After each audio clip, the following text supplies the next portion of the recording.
Hello, good day and welcome. I'll be answering WAEC 2020 Mathematics Past Question 42. The point on a linear graph are shown in the table. Find the gradient or slope of the line. So, these are the values of x with the corresponding value of y. The value of x with the corresponding value of y. So, let's assume this to be x1 and y1, then this to be x2 and y2. So we'll have x1 equals 6.20, y1 equals 3.90, then x2 equals 6.85, and y2 equal 5.20.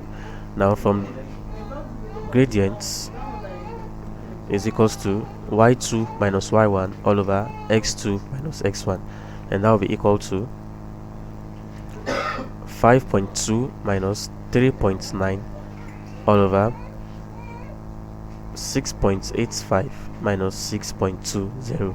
Now this is equals to 1.3 all over 0.65, which is equals to 2. So the gradient of this linear graph is 2, and that is option B.